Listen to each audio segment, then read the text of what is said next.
La mutualista Casa de Galicia anunció que se presenta ante el juzgado letrado en primera instancia de concursos. En un comunicado, la empresa señala que a inicios de julio solicitó un fondo de garantía a efectos de acceder a un préstamo ofrecido de un banco de plaza, pero hasta la fecha no han recibido respuesta alguna del Ministerio de Salud Pública. Pero más allá de ese dato, ¿cómo está el sector en la actualidad? En marzo, Subrayado informó que Salud Pública designó veedores en 3 mutualistas para asegurarse de que cumplan con las obras y planes de reestructura comprometidos años atrás, cuando accedieron al Fondo de Garantía para la Reestructuración de Pasivos de las Instituciones de Asistencia Médica Colectiva, Fondo de Garantía IAMC. El País recordó este fin de semana que en abril de este año, Salud Pública resolvió intervenir para su liquidación y clausura la mutualista Corporación Médica de 33. Vamos a conocer cómo está la salud del sector mutual y para ello recibimos en nuestra entrevista central al doctor Carlos Cardoso,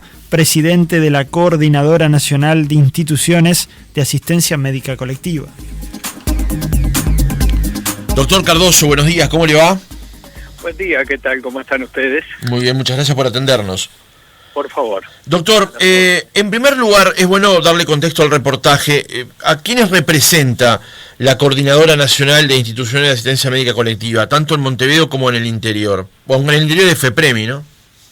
Sí, representa a los 5 agrupamientos que existen en el país, que están tienen en su seno distintos agrupamientos funcionales y de colaboración que funcionan. Estos son, por un lado, la Unión de la Mutualidad, donde está la Española, Casa de Galicia, Grenca. Por el otro lado está la Médica Uruguaya.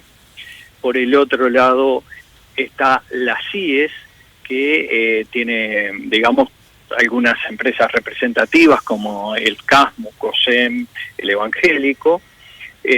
Después, por el otro lado está el plenario de instituciones, que tiene como empresa representativa el SMI, y por el otro lado está FEPREMI, que tiene sus instituciones distribuidas en los 18 departamentos del interior del país, y en Montevideo el Sanatorio Americano. O sea, representa al todo el sector de las instituciones de asistencia médica colectiva del país. ¿Médico Uruguaya? Sí, Médico Uruguayo es uno de los agrupamientos. Ahí está.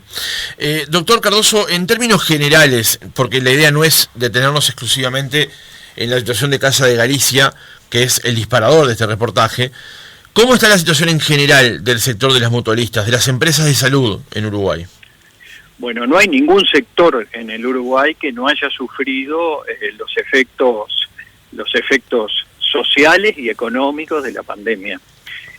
Por lo tanto, lo que uno puede esperar en un sector que tiene precio regulado y que tiene dependencia del trabajo activo es que tenga algún grado de efecto la situación que pasó y que está pasando y que aún continúa, aunque en menor entidad obviamente, digamos sobre este sector.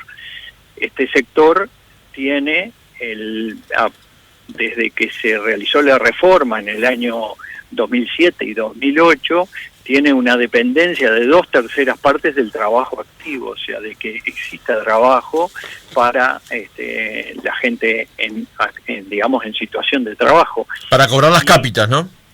Exactamente, porque el sistema centralizó a través de lo que se denomina el Seguro Nacional de Salud prácticamente entre el 88 y el 90% de los ingresos a través de esa vía, o sea, las personas pagan sus aportes especiales a la seguridad social, las empresas pagan su porcentaje y las personas deciden dónde se asisten utilizando para ello múltiples criterios.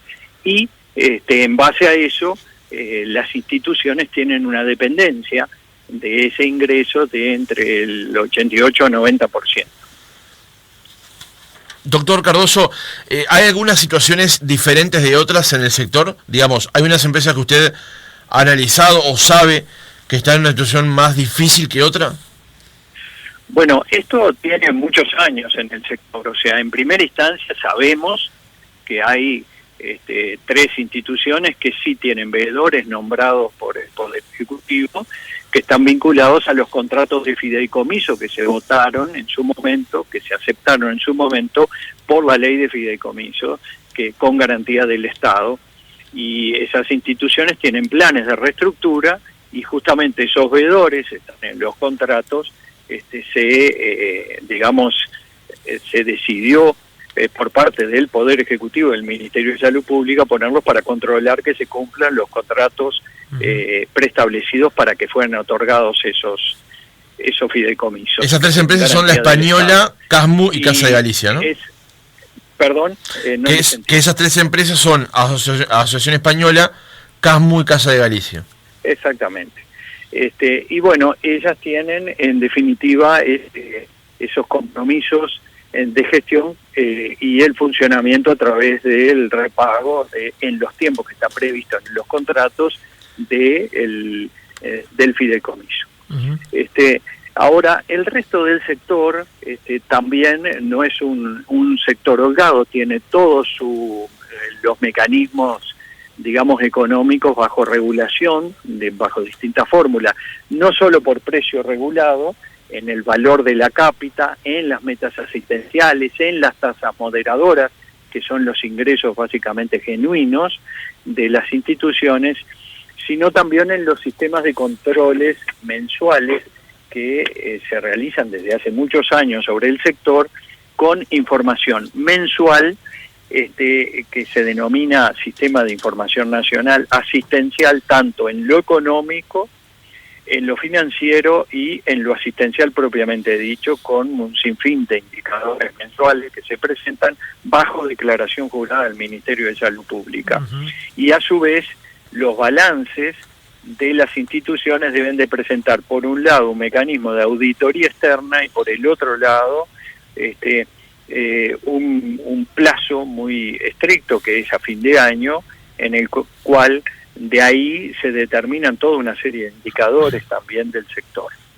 Esos son los mecanismos normales, más allá de que hay otros más específicos sobre información bajo declaración jurada de el sistema de información del personal de salud, por un lado, y otros que tienen que ver con mecanismos sobre los pocos convenios colectivos que quedan en el sector.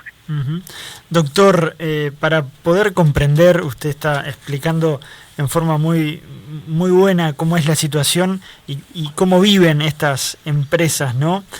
Cómo se administran. Ahora, teniendo en cuenta que el sistema mutual de alguna manera se ha robustecido en los últimos años con el cambio del sistema de salud, con el ingreso de miles de personas también al sector privado, ¿cómo se explica que la cuestión financiera siga siendo compleja para muchas empresas? Usted ya está dando algunas pistas y obviamente que la pandemia tiene su incidencia, pero ¿por dónde pasa que muchas veces estemos frente a estas noticias, ¿no? Grandes empresas de salud con miles de asociados igual pasen complicaciones financieras?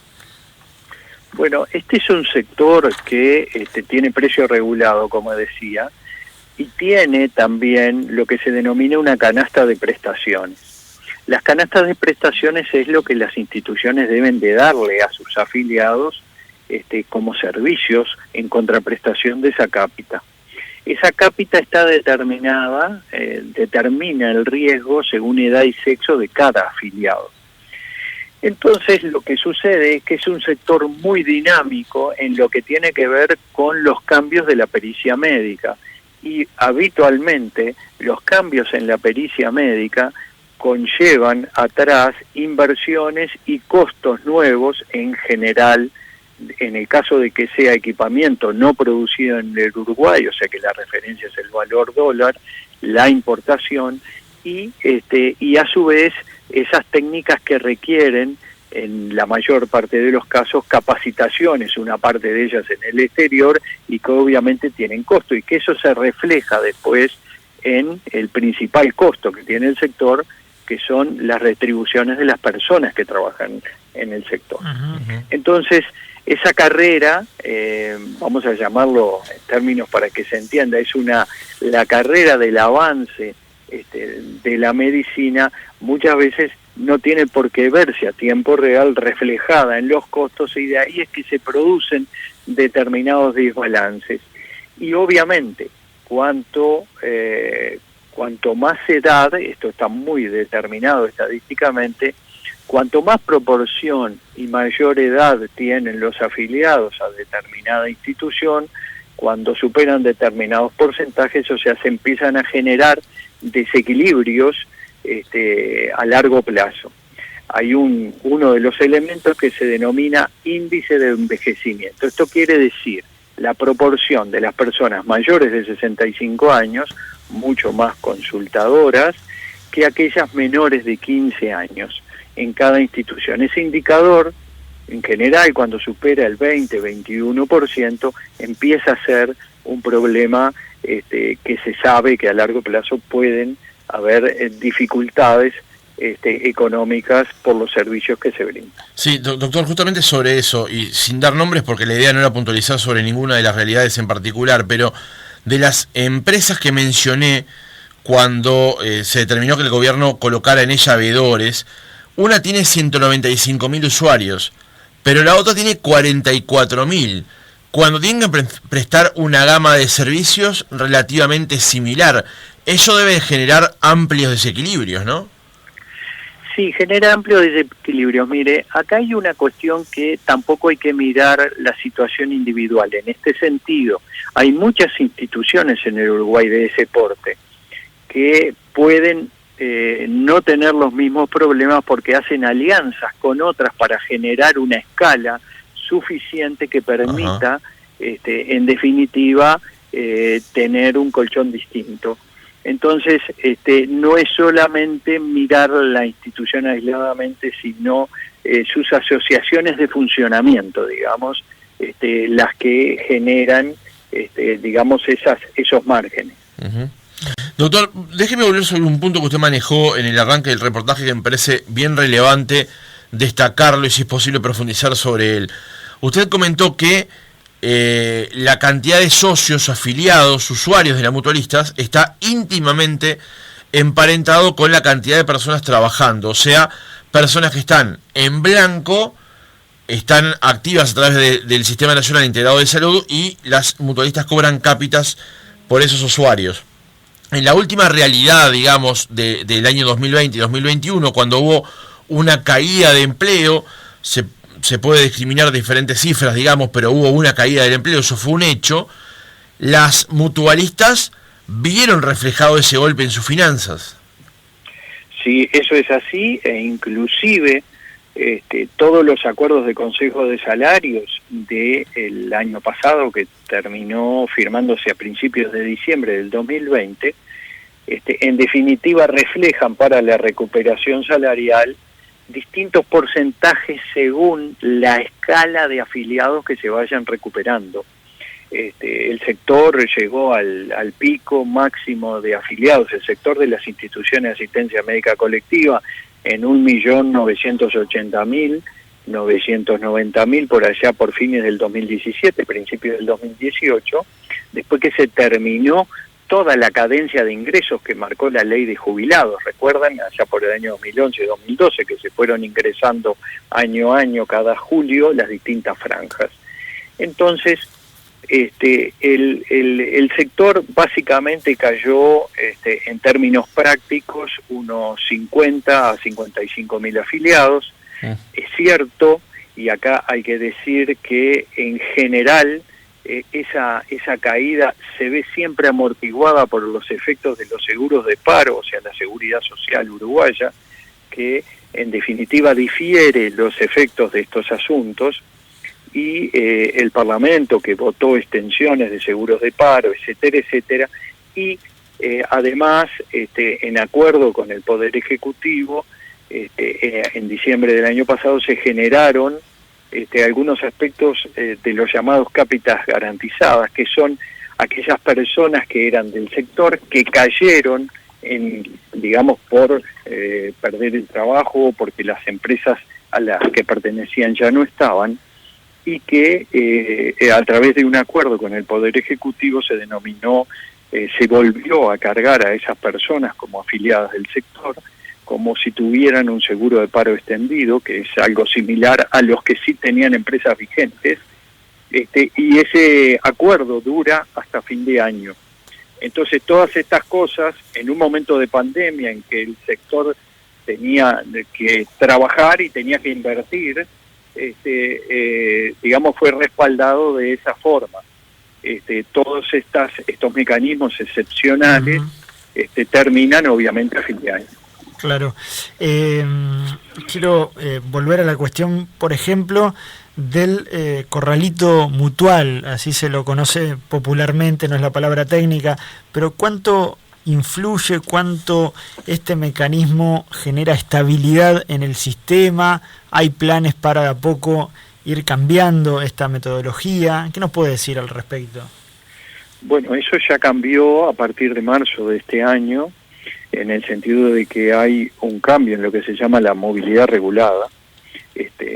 Primero, hay que decir una cosa que de repente es importante que se conozca, que no existe país del mundo que tenga un sistema nacional de salud, fundamentalmente ponemos como ejemplo siempre los países europeos y algunos otros países latinoamericanos que tienen sistemas como el nuestro, que no tenga una movilidad regulada. O sea, en todos los países existe una regulación de la movilidad para, digamos, el movimiento de los afiliados. ¿Qué fue lo que cambió este año? Que en relación a los años anteriores se realizaba siempre el movimiento o la posibilidad de cambio después de pasar un X tiempo en la institución y de que llegara el momento, que era el mes de febrero. Eso cambió en el sentido de que ahora se realiza un movimiento parcial 9 meses al año, desde marzo a diciembre. Este año está abierto y con el código de la cédula, que es el último número de la cédula, hay el mes en el que si la persona tiene más de 2 años en la institución puede hacer, digamos, tener el derecho a cambiar de institución y puede ejercer ese derecho en el mes que le corresponde. Este año ha habido particularmente una baja movilidad, o sea, baja cantidad de cambios, aproximadamente hasta lo que va hasta ahora, que faltan 2 meses y medio todavía dentro del año, a una movilidad que llega al 50% de lo que era normalmente en los meses de febrero. El efecto obviamente que tiene también la posibilidad para cualquier usuario que por desconformidad pueda cambiarse en el momento que lo desee, independientemente de la antigüedad, y además de eso, también si tiene cambio de domicilio, que se muda de departamento, por ejemplo, y su institución no tiene servicios en ese departamento, también puede hacerlo. Esos son, digamos, las cosas como están con la movilidad regulada hoy.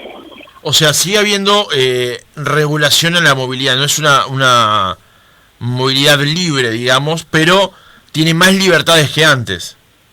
Sí, tiene menor tiempo de estadía en la institución, pasó de 3 a 2 años, y después tiene 1 mes en el año, todos los años, y tiene 2 años en la institución. ¿Y esto para las empresas, doctor Cardoso, es bueno, es malo, es lo que buscaban, es menos, es más? Bueno, mire, hay una cuestión que en todos los sistemas, los sistemas tienen instituciones que compiten, digamos, por el afiliado, pero además de ello generan planes de desarrollo sobre la base de los afiliados. Y el tema de tener un periodo de estabilidad, por lo cual genera para la institución la necesidad y la obligación de fidelización de esa persona. Entonces, esos planes se llevan a cabo, digamos, cuando existen periodos, se pueden llevar completamente a cabo cuando existen periodos de lo que se denomina estabilidad. Es algo muy estudiado en los sistemas de seguros nacionales prácticamente en todo el mundo. Por eso no se ha encontrado hasta el momento mecanismos que lo superen en cuanto al efecto que generan. Doctor, déjeme volver sobre el comienzo del reportaje cuando conversábamos acerca de los veedores que ha colocado el gobierno en 3 mutualistas, una decisión que se tomó en el mes de agosto de este año. La determinación se tomó para asegurarse de que cumplan con las obras y planes de reestructura comprometidos años atrás, cuando accedieron al Fondo de Garantía para la Reestructuración de Pasivos de las instituciones. ¿Qué es ese fondo y cómo opera?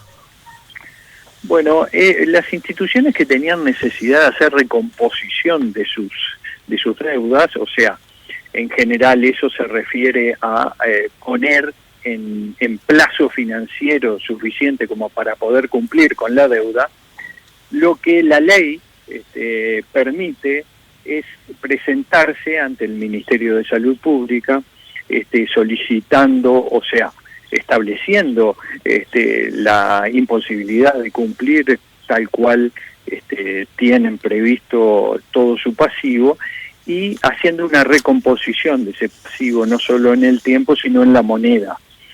Entonces eso tiene que tener planes que aseguren el repago de esos fondos que tienen garantía del Estado, o sea, se genera un monto de dinero en el Ministerio de Economía que garantice ese fideicomiso que se crea.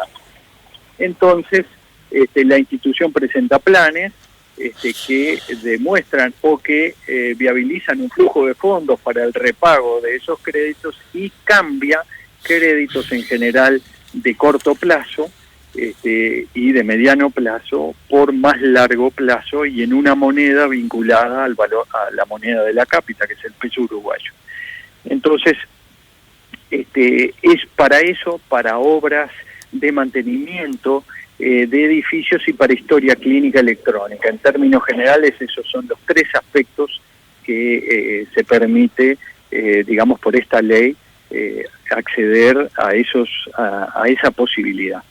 Y eso tiene un contrato en el cual hay toda una, digamos, reestructura y un flujo de fondos que digamos, objetiva el pago de esto, y justamente los contratos establecen que el Ministerio de Salud Pública puede nombrar veedores, así se llaman, para objetivar el cumplimiento de los planes de planteación del fideicomiso. No son interventores. No sustituyen a las autoridades de la institución y tampoco toman decisiones, simplemente controlan el cumplimiento de los planes que se presentaron como apoyando el fideicomiso. Uh-huh.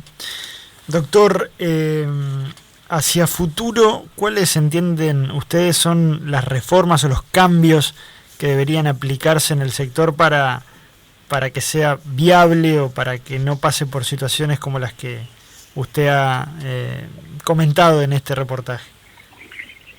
Bueno, el sector en sí es un sector muy importante y muy dinámico que sigue el desarrollo de la ciencia y por lo tanto la aplicación del conocimiento, que tiene en gran parte, en gran medida, mayoritariamente en gran medida dependencia de la formación humana en la medicina y en todo lo que acompaña a la medicina, en todos los ayudantes, digamos, de la actividad médica, y también de la tecnología.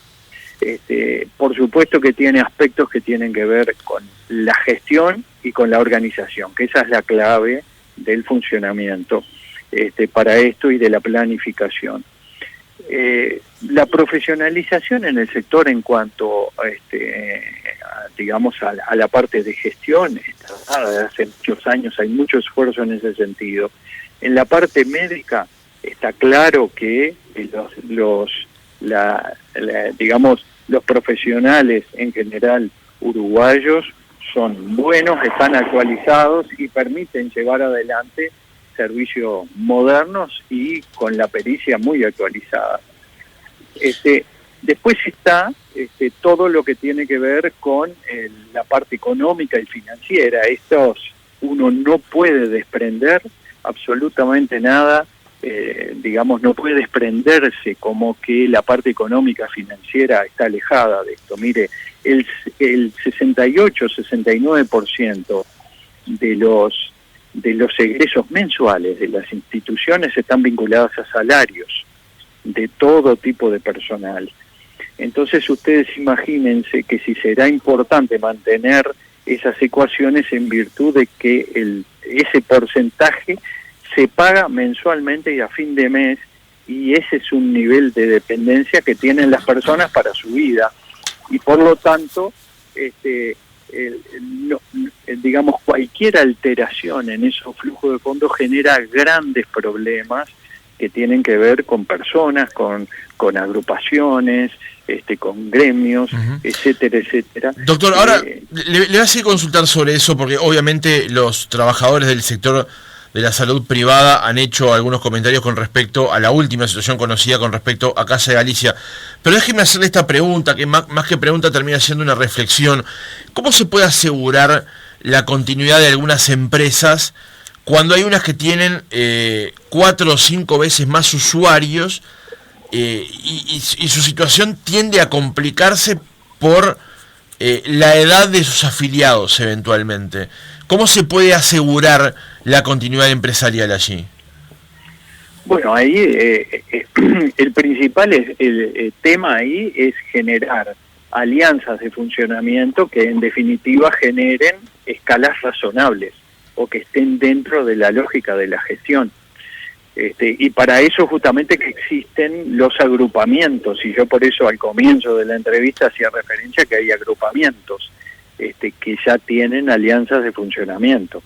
Te podría poner el ejemplo, por ejemplo, de las IES, del plenario de Institución de Asistencia Médica Colectiva, de FEPREMI, de la UMU, y la única que se mantiene como agrupamiento aparte es Médica Uruguaya, que tiene un porte muy grande, es la institución que tiene más afiliados del país en forma individual, y que tiene un porte suficiente como para manejarse por sí sola. Ahora, doctor, esos agrupamientos no terminarían derivando finalmente, al final del camino, digamos, en la absorción de las chicas por las grandes.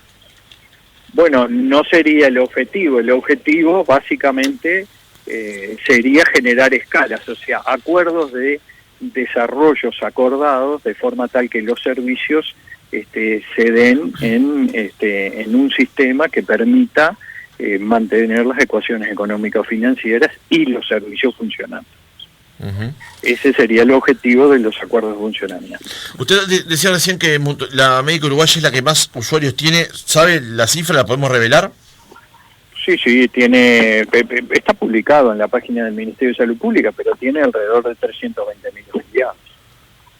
Es una cifra importante en relación a lo que comentábamos más temprano. Exactamente, sí. Doctor, ¿los parámetros de calidad se pueden observar en algún lugar? ¿Son públicos a la hora de elegir, por ejemplo, un prestador? Y le pongo algún ejemplo, ¿no? Algunos oyentes nos están indicando, pagamos una cuota, pero después cuando hay que hacer algún estudio se paga de vuelta, con los medicamentos pasa lo mismo, y se entra como en una especie de seguir pagando servicios que uno cree están incluidos, pero no. ¿Cómo puede estar más informada la población de cuáles son sus derechos una vez que forma parte o se asocia a una mutualista? Bueno, es muy importante tu pregunta. En la página del Ministerio de Salud Pública no solo se presentaban antes, cuando, por ejemplo, la elección se hacía en los meses de febrero, cuando la movilidad regulada era allí, toda una serie de indicadores de cada una de las instituciones y a su vez los precios de las tasas moderadoras. Que recordemos que el ingreso que tienen las instituciones son de dos orígenes: la cuota salud, que se denomina que es la cápita más la meta, y por el otro lado la tasa moderadora. Uno es de responsabilidad de pago del Seguro Nacional de Salud, que es la cuota salud, y el otro, la tasa moderadora, es responsabilidad del usuario. Eso así está determinado en la ley, además. Y las tasas que están permitidas que se cobren también están determinadas por leyes y por decretos. Este sector tiene una altísima regulación, y también sus precios no solo el concepto, sino también el valor. Y desde hace muchísimos años, desde el contrato de gestión del 2011, hay un tope a los valores que se pueden aplicar, en el cual en ningún caso las tasas desde hace más de 10 años que superan los 800 pesos aumentan. O sea, han quedado, digamos, como máximo en ese valor. Entonces, la realidad es que cualquier sistema, no solo en el Uruguay, sino en los sistemas comparados, tiene un mecanismo de bolsillo, además de el pago de la cuota salud. La medicina en general es una parte, digamos, de la aplicación del conocimiento que tiene costos muy altos. Sí, una vez escuché a un presidente de una sociedad médica decir que la salud no tiene precio, pero tiene costo, ¿no? Es exactamente el funcionamiento, y si no, pregúntele a los trabajadores. Todos, obviamente, todos los que están en el sector quieren cobrar a fin de mes, todos los proveedores de medicamentos, equipamiento tecnológico, etcétera, obviamente que también quieren cobrar, y bueno, y este es un mecanismo que funciona sobre la base de la aplicación del conocimiento y tiene su costo el funcionamiento. Uh-huh. Doctor Cardoso, la última, se lo preguntaba recién cuando lo había interrumpido anteriormente, que era la relación con los sindicatos, con consejos de salarios y con aspiraciones que tienen obviamente los trabajadores de tener mejores ingresos y a la vez mantener justamente esos puestos de trabajo. ¿Cómo es la relación hoy con los sindicatos y en qué puntos está en este tema? Miren, es una relación muy buena, es una relación obviamente desde posiciones distintas, pero una relación muy buena, fluida. Yo quiero recordar que hasta en los peores momentos de la situación nacional, recuerdo la crisis del año 2002, etcétera, hubo negociación colectiva en este sector. También lo hubo el año pasado con un acuerdo por 2 años, también en una situación dificultosa del país y del sector, y además en los periodos en este caso es un acuerdo de 2 años que va hasta junio del año que viene, se generan como acuerdos en los consejos de salario comisiones de tratamiento de una variada cantidad de temas, tanto en el sector médico como en el sector no médico, que forman parte de la habitualidad en la negociación en este sector. O sea que la relación es fluida con convenio vigente. Doctor Carlos Cardoso, presidente de la Coordinadora Nacional de Instituciones de Asistencia Médica Colectiva, muchas gracias por haber estado otra mañana con nosotros. Por favor, muchas gracias a ustedes y a las órdenes. Que pasen bien.